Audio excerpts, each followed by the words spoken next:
Alors merci à tous d'être là. Alors prenez bien des photos parce que ce que vous voyez là aujourd'hui est un peu historique.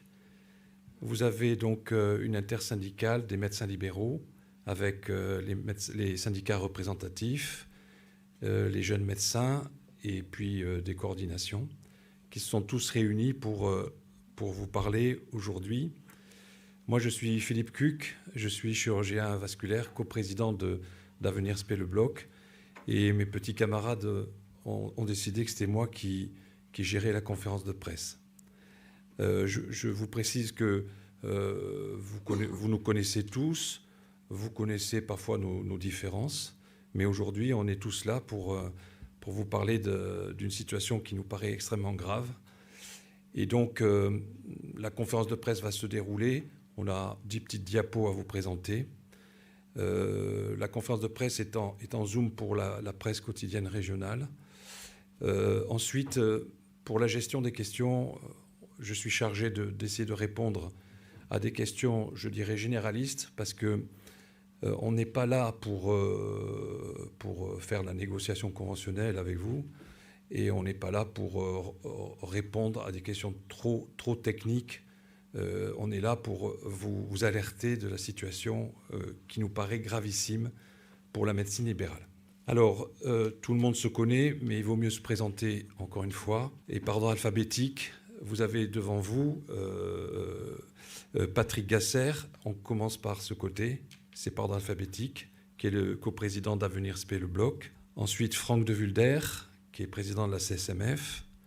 Patricia Lefébure, qui est présidente de la FMF, Agnès Gianotti, qui est présidente de MG France, Sophie Bauer, qui est présidente du SML, Jérôme Marty, qui est président de l'UFML syndicat, et ensuite les plus jeunes, c'est-à-dire notre avenir, la Nymphe, des étudiants en médecine avec Jérémy Darenne, l'ISNAR IMG avec Théophile Denise, l'ISNI, les internes, Léo Delbos, qui est le secrétaire général, Jeunes médecins avec Emmanuel Loeb, Médecins pour demain avec Mélanie Erika Henry, et Réagir avec Raphaël Dachicourt.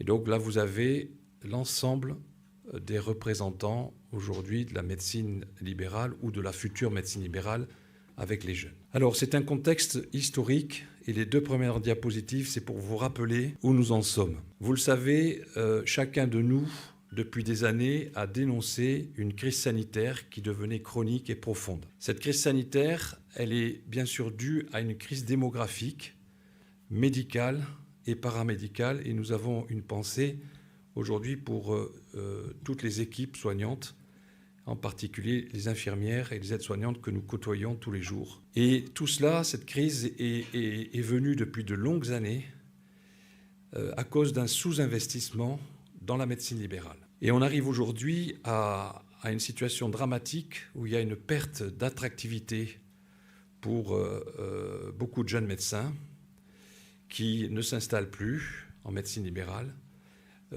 parce que les conditions sont devenues trop difficiles. Cette crise, qui est ancienne, a été profondément encore plus déstabilisée par la crise sanitaire que nous venons de vivre depuis 2020. Et ça a augmenté aujourd'hui l'attractivité de notre secteur.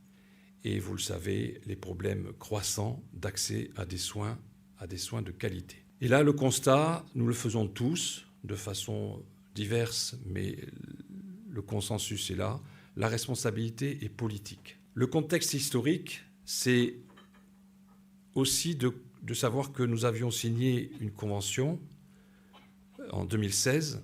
La convention médicale, c'est la relation entre l'assurance maladie et les médecins. Elle devait s'arrêter en 2021. Première anomalie, elle a été prolongée jusqu'en 2023. Donc on considère que le contrat a été malmené. Et depuis 2023, février 2023, où l'échec des négociations conventionnelles avec l'assurance maladie a conduit à un règlement minimal arbitral. Dans ce contexte, nous sommes soumis, comme vous toutes et tous, à une inflation. Nous sommes sur des chiffres d'inflation qui peuvent être discutés, mais Ça, c'est des chiffres qui sont donnés par l'INSEE. Plus 5,2% en 2022, plus 6,4% en 2023 et une prévision de plus 3% en 2024. Et tout ça avec un retard tarifaire pour notre secteur que nous appelons tous irresponsable, parce que laisser des tarifs bloqués alors que tout ça s'envole est irresponsable et déconnecté de nos exigences de qualité et de sécurité que nous devons aux patients. Et à côté de ça, en secteur public, qui est aussi en grande difficulté malgré un soutien massif par l'État. Ça, c'était un peu l'historique. Et maintenant, il y a la conjoncture actuelle. Alors, l'échec des négociations, je vous l'ai dit, c'était en février 2023. On a aujourd'hui un nouveau ministre. On a aujourd'hui une intersyndicale. Alors, pour les plus anciens d'entre nous, notez bien cet aspect historique, parce que les syndicats représentatifs n'ont pas toujours été tous d'accord. Mais là, vous les avez tous en face de vous, dans un mouvement qui est important, capital pour l'accès aux soins et pour la population. La crise est historique. On ne va pas le redire, mais prenez compte de cet élément parce que c'est essentiel. Alors, octobre, c'est un mois important parce qu'il y a le PLFSS. Et vous savez que les chiffres annoncés de l'objectif national des dépenses d'assurance maladie, autour de 3,2%, est largement insuffisant pour faire face à tous ces défis. Et puis, bizarrement, le choix des pouvoirs publics en 2023, on l'a vécu lors des négociations conventionnelles avec la loi RIST, qui a été votée en mai 2023, et puis une autre loi, la loi Valtou, qui a été votée à l'Assemblée nationale et qui doit être examinée par le Sénat en octobre, fin octobre. Tout ça a rendu nos relations avec l'assurance maladie et les pouvoirs publics difficiles, puisque vous imaginez une négociation conventionnelle où on passe quand même du temps à travailler sur des solutions à trouver, et à côté, une Assemblée nationale qui vote des textes qui vont impacter l'exercice médical. Et puis des dépenses publiques que vous connaissez.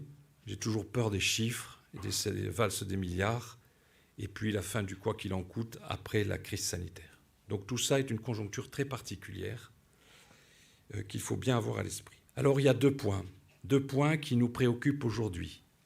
La loi Valtou, qui a été votée à l'Assemblée nationale, qui est une loi de suradministration, une loi écrite par des bureaucrates. Et la bureaucratie, vous savez, quand on fait du soin tous les jours, ça nous fait peur. Sa rédaction actuelle est très contraignante. On suradministre. On crée les comités territoriaux de santé, où la représentation des médecins va être extrêmement faible. On oblige les gens à faire partie d'une CPTS. La PDSES est obligatoire et rendue obligatoire et surtout dans un seul sens, c'est-à-dire faire abstraction du rôle des médecins libéraux dans la permanence de soins et quasiment les envoyer à l'hôpital public pour résoudre les problèmes de l'hôpital public. Au lieu de proposer une loi de contrainte, nous avons fait des propositions pour proposer une loi de soutien à la médecine libérale. Et quand on dit une loi de soutien à la médecine libérale, c'est une loi de soutien à l'accès aux soins pour tous les patients, quels qu'ils soient, et sur tout le territoire. Cette loi, elle va être examinée au Sénat le 24, 25, 26 octobre. Le deuxième point, c'est la convention médicale. Alors la convention médicale, vous savez, c'est un engagement, un contrat qu'on signe pour 5 ans. Et vous imaginez, 5 années, c'est long, mais c'est aussi important pour avoir une vision sur le déroulement de notre système de santé. Cette convention, elle doit donner de l'attractivité pour les jeunes médecins. C'est essentiel. Elle doit prendre en compte le sous-investissement, un sous-investissement chronique depuis de longues années, et redonner du souffle à l'exercice libéral. Et quand on donne du souffle à l'exercice libéral, on donne du souffle à l'accès aux soins. Et elle doit regarder tous les aspects. le financement de la PDSA, le financement de la permanence de soins en établissement de soins, la réforme de la nomenclature qui est prévue. Juste pour que vous compreniez, la classification commune des actes médicaux, CCM, ça date de 2005. Et depuis 2005, c'est-à-dire presque 20 ans, il n'y a rien eu. Et donc tout ça pour vous dire qu'en fait, nous sommes tous là pour vous dire que la médecine libérale, ce n'est pas le problème, mais c'est la solution. C'est la seule solution pour avoir un accès aux soins équitable, de qualité, pour tous les patients, sans aucune différence, et sur tout le territoire. Alors nous prenons nos responsabilités. Ça a été très difficile, vous savez, de tous se réunir, d'être là, mais la situation est tellement grave que nous prenons nos responsabilités. Personne n'est pris par surprise. Notre mouvement d'arrêt d'activité a été prévu depuis plusieurs mois. Les alertes ont été multiples et variées. Chacun d'entre nous, chacun des formations alerte depuis des années. Je reprenais dans la littérature des communiqués. Déjà en 1995, on annonçait ces crises démographiques, ces crises d'accès aux soins, etc. Donc vous voyez que personne n'est pris au dépourvu. Tous les pouvoirs publics sont prévenus depuis plusieurs mois. Le ministère, la CNAM, les ARS, la Fédération de l'hospitalisation privée. Et la date du vendredi 13 octobre est annoncée depuis plusieurs mois, avant l'été.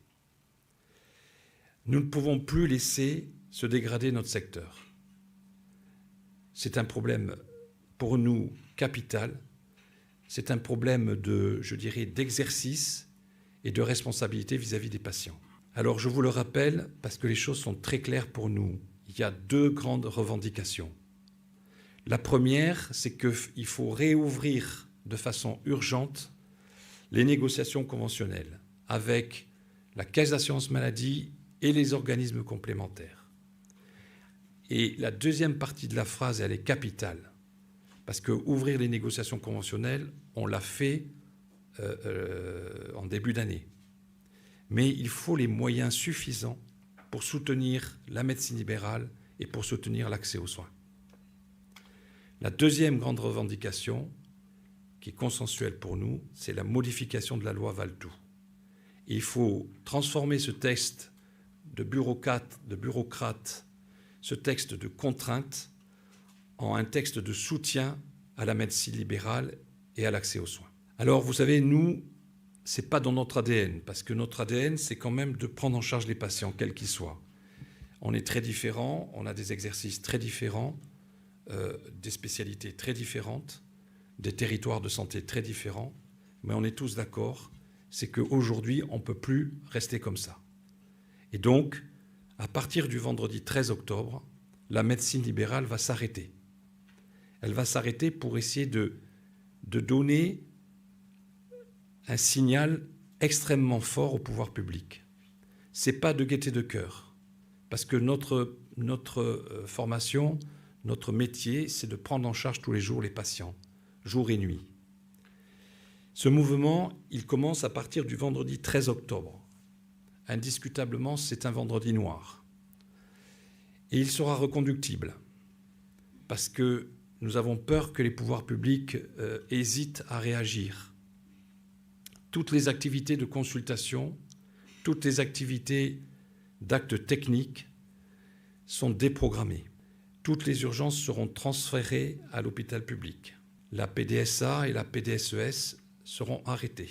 La continuité des soins aux patients hospitalisés sera bien sûr assurée. Voilà.